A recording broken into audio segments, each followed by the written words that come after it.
Okay, this afternoon I'm talking with Versa Stoner, and she's going to tell us a little bit about some of her experiences here in Rockford. And also, Versa, I'd like you to, as you go through, to kind of talk a little bit about your husband too, because I know he was here for a long time. And, Right. when did you begin your life here in Rockford? June 1941. Came down to Wolverine for supposedly a summer job. Never left. What did you do there? I was in the Wolverine office. Secretarial work. Who did you work for at that time? Well, Ella Elkins was the supervisor of the stenographic pool at that time. That's where I worked. And she was my boss for just a few months, and then she left, got married, I think, and moved on. And then Bernice Streeter was my next supervisor. Her husband was drafted and she left, then they made me supervisor. So moved along pretty fast in those days. Where were you located at? In the central office, right here on North Monroe, just on North Main right there. Okay. And while you were working there, where were you living? Well, I lived in private homes.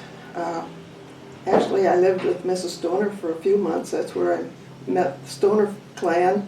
And then my girlfriend's husband was drafted, so then I moved in with her to keep the apartment, help her keep that. And that was up on,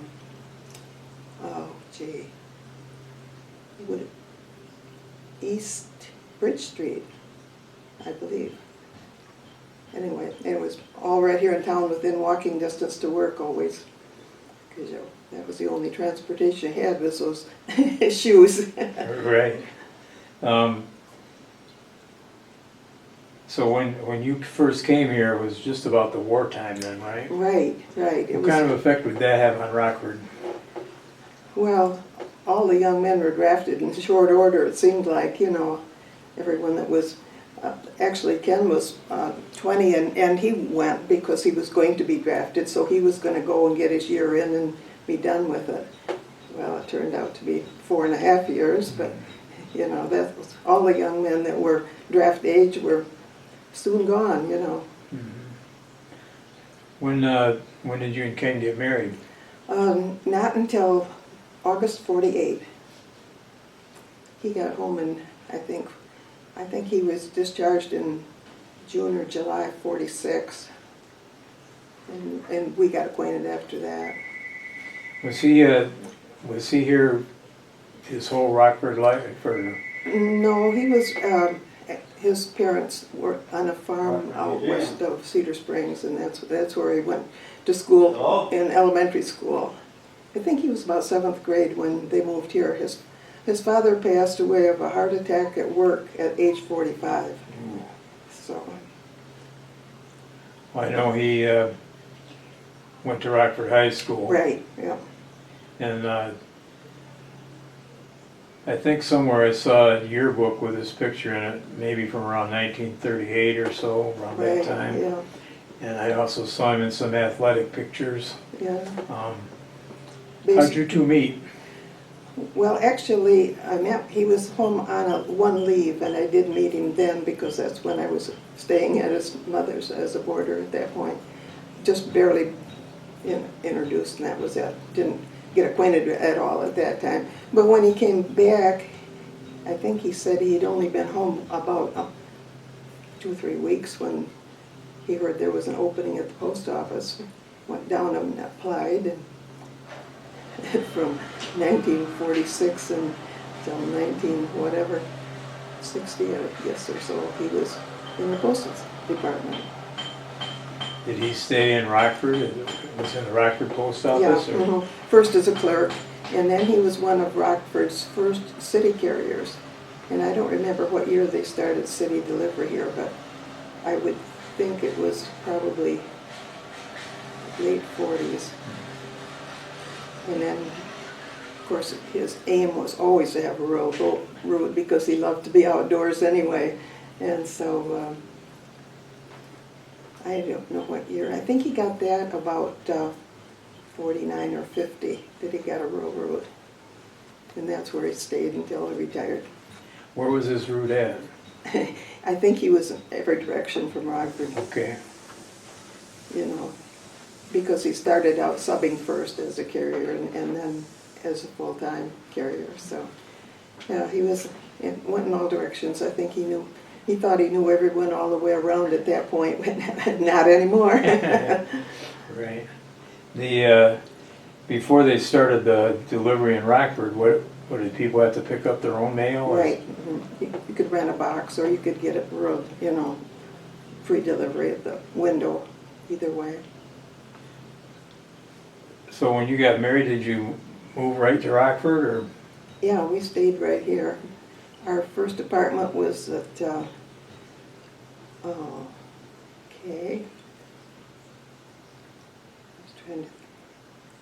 anyway, it was Will Carlson's home. First house south of the First Congregational Church. The house is still there anyway. We were in their upstairs apartment until we built our house. Tell me a little bit about building your house first. Well, Norm Wood was our contractor and builder, and that house, or that street had only 2 houses on it when we built. The first one was Elijah May, who'd worked for the city for years, and that was, and the other one was an older home that's still there. All 3 of us were then on the west side of the street. There was nothing, the rest of the street, either side, of course. So. And that street was? Elizabeth. Elizabeth. Was a police post there? Yes, it seems like it was. When we moved there, it was. So that would have been about it to the east, huh?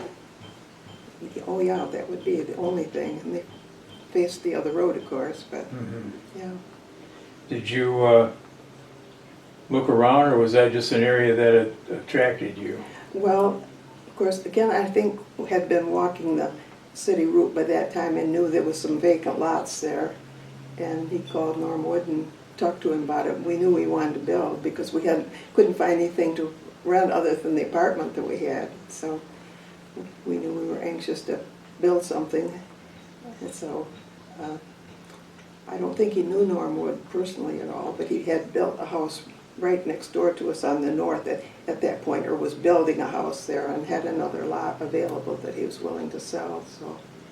What about the street behind you? Was that filled in? Yeah. I'm trying to get a little feel for that north That was end. called the New Addition at that time. Yeah. Adolph 6B. That was And Norwood, Norwood, right? and Norwood, right. And the next one over from you is Adolph, right? Correct. Yeah. So that one was, so you were kind of like on the east side of town at that time then, right? Oh, yeah, right. Yeah, and there wasn't much beyond there. Where did the highway go then? I don't remember when. I think the highway still went through town. Yeah. Past the police post, and, that was the main road at that point, as I remember. Did Ken ever mention to you anything about his Rockford education days or anything like that? Mostly about sports. Yeah.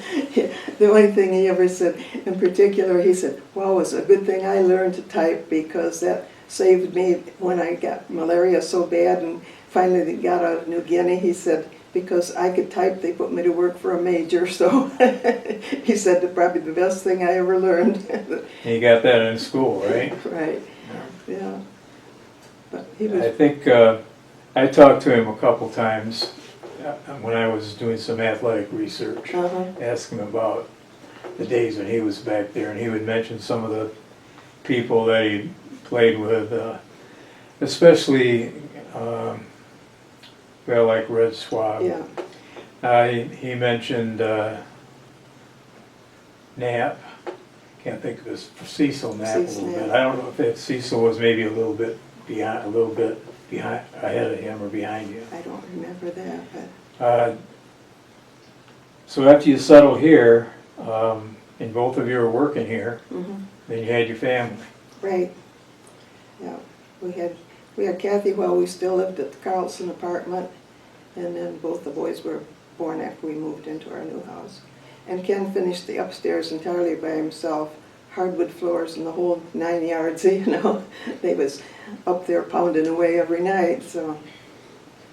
And he built our garage too, and front porch. I don't know where he learned to do all that, but he probably had a class in high school, probably, or woodworking anyway. Well, last year I saw some of the upstairs and you donated some stuff to our Sure. auction. And Right. I've seen your porch and your garage, and it's not an amateur job. He knew what he was doing. Yeah, evidently he did. Yeah. Yeah, he did a good job. Your children went to Rockford schools? Oh, yeah. Yeah, Kathy graduated here, and then she went to Central, graduated there, and taught 30 years at, okay, now I'm forgetting who, Clarkston, and got her master's over there at Oakland. Brian went to Ferris, didn't finish. He was anxious to get to doing something else, I guess, at that point.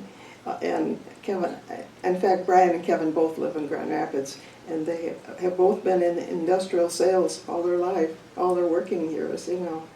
They've done really well, have homes there, so. I know when they came through, I was teaching at that time at Rockford High School, and I remember them. And I've seen Kathy especially since a couple of times. But, right. What did you think of, or what did they think of the Rockford area, and as far as growing up spot for kids? I think they loved it. Yeah. Like kids laugh about it now. I said, remember, only thing rule was be home when the street lights come on. Otherwise, you could go play all day and do whatever you wanted to, and we didn't worry about them, you know, not in the least. Times have changed, haven't they? Oh, I guess, yeah. Did they spend time down at like the area around the football field or the park down there? Or? Oh, yeah, probably a little unknown. Brian and his cousin Ron Crane had a little golf course set up down there. One summer they put soup cans in the ground and set up their little putting green, you know, or whatever. They used to be down there all the time. And when they weren't there, they were at the river. So, you know, we didn't worry about them as long as they always came home and they were hungry. There was no doubt about that. So, but no, it was so safe. We weren't the least bit concerned for safety at that point. When you're talking about a river, you're talking about the Rogue River? Right. Okay. Did they skate down there in the wintertime by the Rum Creek, do you remember? Back then? Over by the cabin. Yeah. Yeah. Mr. May, our next door neighbor, used to maintain the skating pond in the winter for the kids. Have a warming unit and everything. So, yeah, they spent a lot of time down there. Can you mention maybe some people from town during that time that you might remember who might have played a role in our history? Well, I think of Jim Muir because I worked for him quite a lot. He was sales manager of Wolverine. He was, I thought, an exceptional person. He very intelligent, high ideals, but he was just such a motivator. He could, you know, he just kept those salesmen all moving, and he was a hard worker, and he was in a way hard to work for because he was very demanding, but I always got along with him fine. Actually, I could read his scribbling, which was pretty hard to do.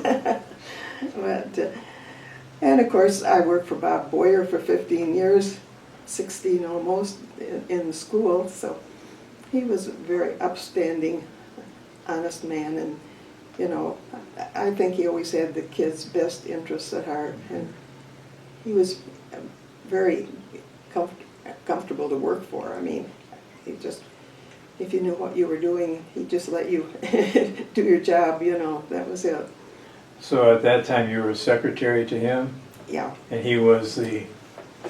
Well, to Bob, actually to Bob, I was not his secretary until after Eloise Benham retired. She was a secretary long before I was. But yeah, then I did his last few years. When Bob retired from teaching to go into administration, I was hired to take his place. Okay. So if you know Bob, you know he was quite a mentor, Mm-hmm. and he kind of like wanted to see what I was doing, and I got to know him really well. I agree with you, he was certainly a major force in our town, a good force Right. for people, and I always enjoyed him. They lived right behind us on Adolph Street when, well, probably they came there after we built, but so our boys were always good friends and running back and forth all the time too. When your children were going to school, did you follow any activities or anything that you mentioned? I know they were in sports. Yeah, well, mainly band. I was always with band parents and PTA officer, that type of thing. Brian was on the golf team, but Kevin was never in sports. I guess he was always fishing. He was too busy fishing to be doing anything else. But and both Kathy and Brian were in band, so I followed those years, junior high, senior high, all the way through. Were they, when they were in the band, that wasn't at the time when the band went out to the Rose Bowl, was it? No, long before that, right? Okay. Yeah. What'd you feel about the type of education your kids got here when they went through? I think it was very good. I was always happy with it. You know, they had standards that always had to be met, and I took a lot of parental support sometimes to, especially to keep those boys on track. But anyway, no, I thought they got an excellent education. They went to the high school, which is now North Middle School, right? Yeah, that was opened. I think Brian spent his freshman year at the old school on North Main, and then when he was a sophomore, opened the new high school on the middle school now. Yeah. Opened, yeah. Brian wasn't the oldest though, No, right? Kathy was the oldest. So Kathy would have spent some time in the other school going through. Right, yeah. Okay. And probably your husband, Kenny. Well, he graduated from the old school in Right. 37 or 38, somewhere in there. Did you spend time in town? Did you shop in town? You know, what was it like back then? Well, I was always shopping in town because the car was gone 6 days a week out on the mail route, so I didn't have a whole lot of choice. I was always downtown on Friday night doing my shopping when he was home to babysit, you know. Right. But I did enjoy the fact that being a small town, we were so close to special concerts and, you know, things going on in downtown, and major shopping trip once in a while into Grand Rapids, of course. But just, you know, I thought it was just an advantage living in a small town but being adjacent to a large city. Has downtown Rockford changed a lot from back then? Oh, yeah. I don't see nearly as many people I recognize when I go downtown today. Not like it used to be, but, you know, everything has to change and grow, and I still think it's a wonderful town and a great place to raise a family. During your time here, for a while there were like 4 or 5 grocery stores downtown, weren't there? Well, 3 or 4 at least. And a few gas stations. Right, yeah. Did you ever go to the theater down there? Oh, heavens, yes. What was that like? When I was young and single, when that was about all there was to do, we used to bowl one night a week and go to the movies probably 2 other nights. Oh, and another thing that I think unsung heroes in Rockford was Lois Lamb's mother, Helen Lamb, and Hazel Crothers. Those women worked for the Red Cross, and we all folded bandages at the library one night a week, all during the war. And we were always trying to recruit more people at the office to go help, you know, but those women were just so involved and just stayed with it all through the war. What kind of changes did the war bring to our town? Well, the biggest thing was, I guess, all the young men being gone, you know, and there were probably some changes in the businesses. I wasn't so aware of that. Of course, I was, as a young single gal working at Wolverine, I was in town 5 days a week and then on the bus going up to Morley to my home on weekends, you know. Is that where you were from? Yeah. The was there any other kind of entertainment in Rockford other than the movie? Someone told me that they used to have, well, like not potlucks, but get-togethers where they served hot dogs or stuff like that.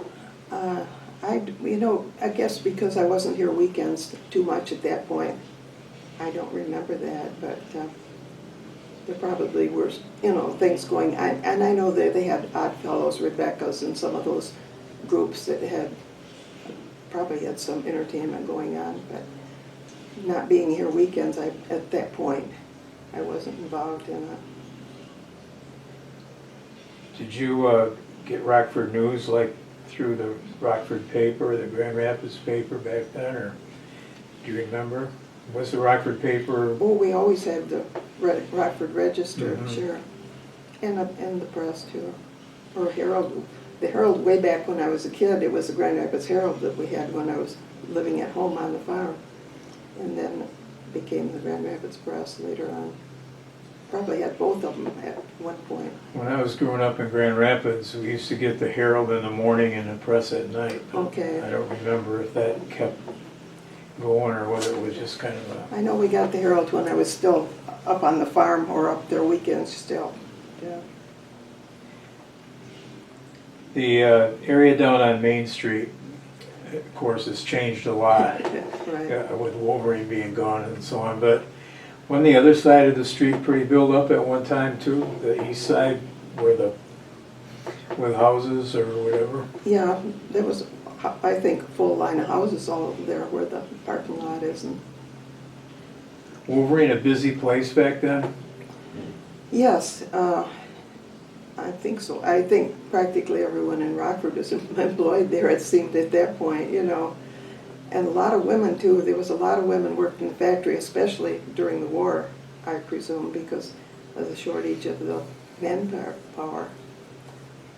See postcards once in a while of the buildings and stuff, and occasionally there'll be some that show the streets, and there'll be cars lined up all along Main Street, and there were quite a few parking lots too, weren't there, by... Yeah, I think so. And almost everyone that worked, you know, was in a carpool. They came, you know, by the carload into the factory, and they office too, because, you know, gas was a premium at that time, and so everyone was getting a ride with whoever they could from their neighborhood, you know. So.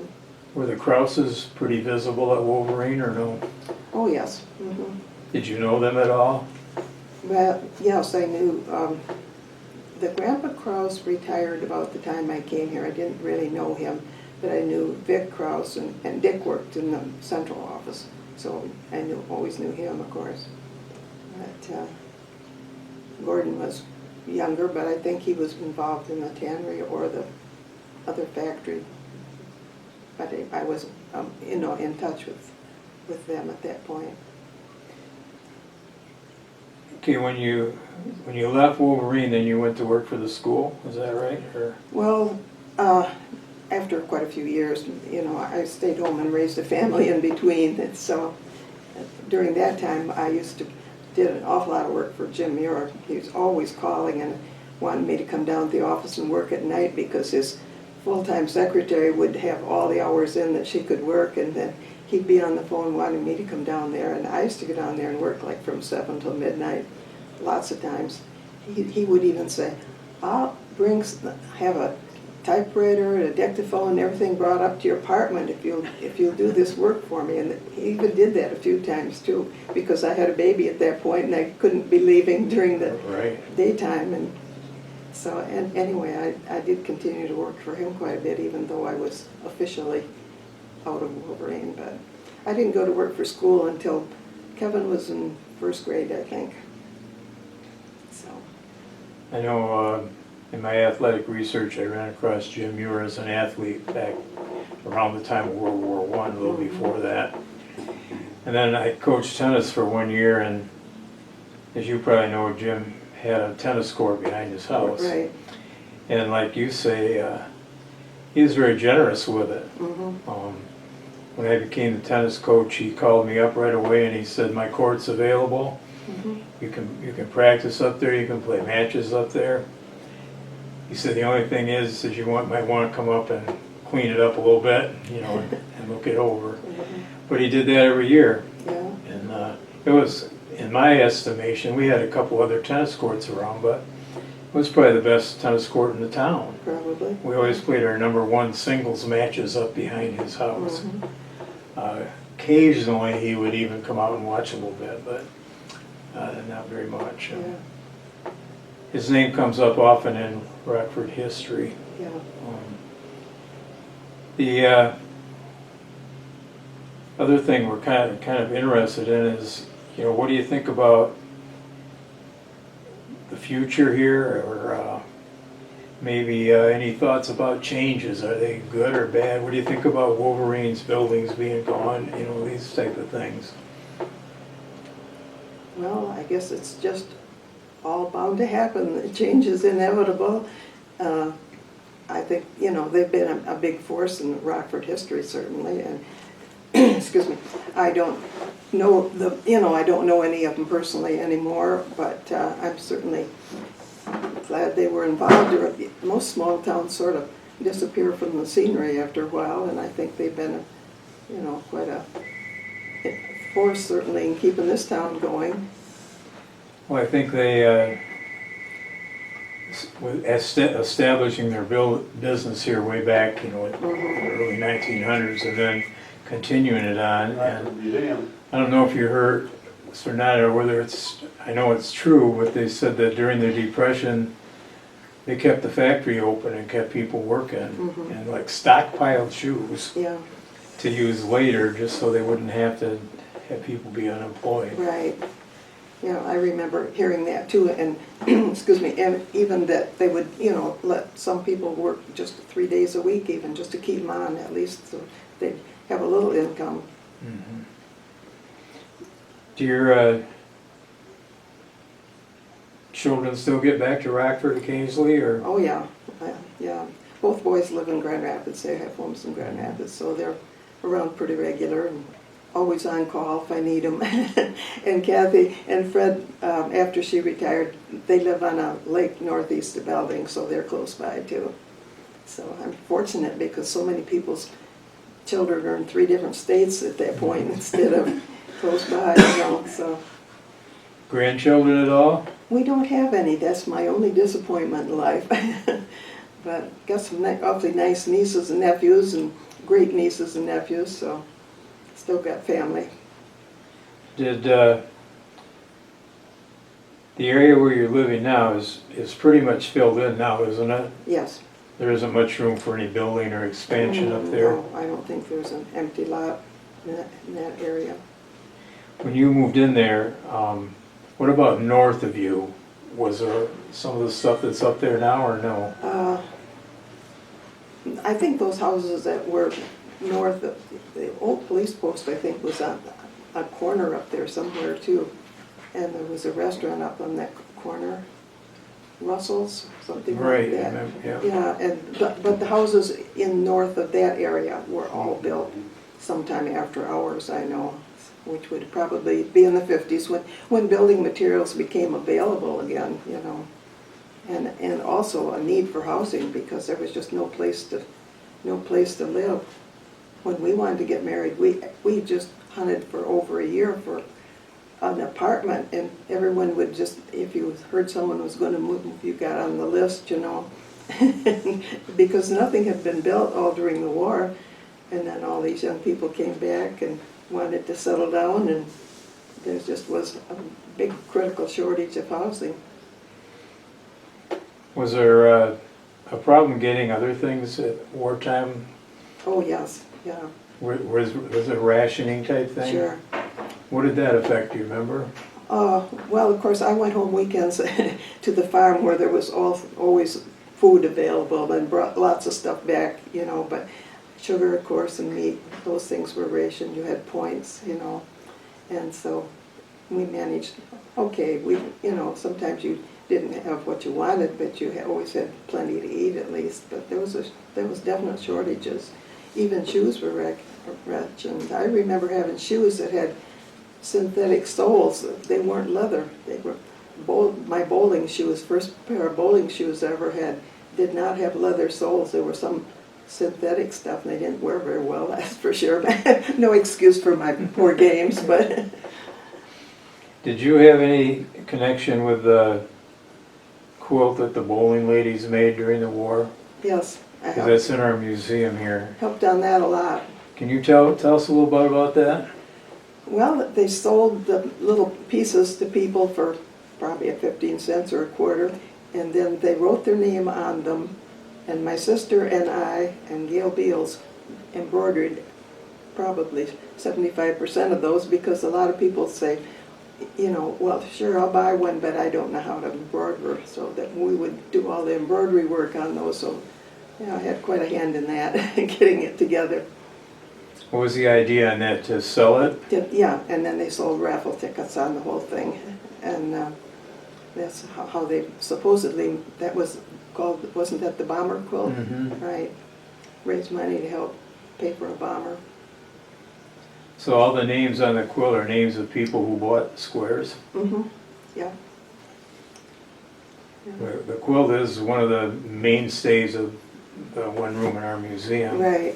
And we get a lot of comments on it. We've got a little history of it, but it's neat to know a little bit more, you know, like that. So, yeah, it was quite a little undertaking at the time, you know, because we even had trouble finding the red, white, and blue material to buy, to cut up in all those squares, you know.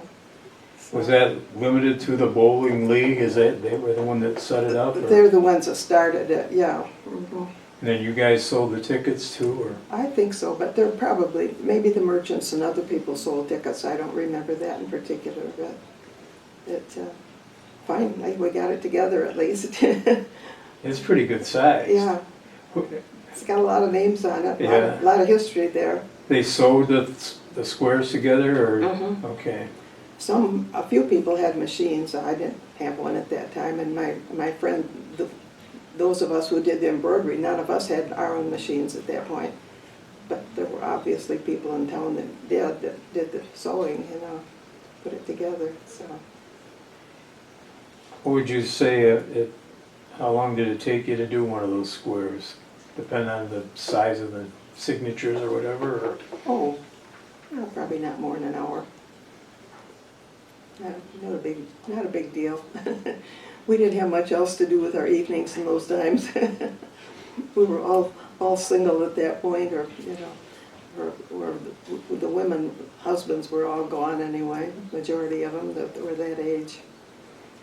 Did Ken get any chances to come back while he was in the service, or was he gone for quite a while? He was gone for 4.5 years, and he was home. His first 6 months, he was home for a brief leave, and that was it. He was never home again. He was in New Guinea most of the time. What was that like, Versa? It was terrible, but he didn't talk about it. He did not talk about it. He said actually malaria probably saved his life because he was flown out. You guys have touched on a lot of things, and I know you were involved in the arts here in town. You're still active. Yeah, I plan to be there tomorrow for a show. It's that's been one of the mainstays, and you were one of the mainstays, and still are in town. Well, I've admired your work. So. I was one of the originals in the waterworks. That's where we started, you know, the old waterworks building. But Well, you're I a didn't- little modest if you don't talk about your drawings. well, actually, I didn't have any training in art at all in school, and nothing until I retired. Well, just before I retired from the old junior high, middle school. One of the art teachers said something to me about it one day, and I said, well, I always wished I could draw, but I never tried. And she said, well, if you think you would like to, sign up for a drawing class. And so that's what I did. I signed up for a drawing class, and then I started taking watercolor classes. And as soon as I retired, then I started taking classes from a teacher in Grand Rapids. So that's how I really got involved in that. It was all my retirement activity. Well, I know when we were working hard to make our new museum a reality and we were doing fundraising, I don't think there was an auction we had that there wasn't something in it from Versa Stoner. Donated a few of mine that Yes. hadn't sold, at least. And I kept telling my wife, I said, I'm going to have something that Versa painted. But in those silent auctions, people move around all the time, and I'd put a bid down and somebody else would top it. And I think one year we put it in the live, a couple of years we put it in the live auction, and people outbid you. But last year, Versa, I did get one of your Oh, did you? drawings. Yep, it's in my house. I don't remember what I donated last year. My wife could really tell you, because she really appreciates art, and she said we're going to have something that Versa did. I can't remember. It might be the one where you sat down by the dam and looked at something. Is it a bird or a tree or something like that? Do you remember? I just don't remember what Probably had. Any advice or anything that you could give for people in the future? Anything you want to say for people who might watch this later on? And Well, that's just, I think it's a great place to live and a great place to raise a family and just live by the golden rule. I guess that's it all. And Rockford is a good place, isn't it? It certainly is. To, Yeah. what do you think of our new museum? Have you been through it? Oh, sure, Yeah. several times. I think it's wonderful. It's fantastic. It's a great place to save all those memories and store those things that can't be replaced. Well, we try to preserve it and present it. Right. And this building here gave us a real opportunity Oh, to I do think that. it's a beautiful building. And things are displayed so nicely, too. Mhm. It's beautiful. Well, Versa, I want to thank you for coming in today and also for your support of our historical society and so many things, other things in our town. And Well, if I can donate a little picture now and then, I can do that, most certainly. thanks for coming in and spending time with us, okay? I enjoyed it, thank Yeah. you.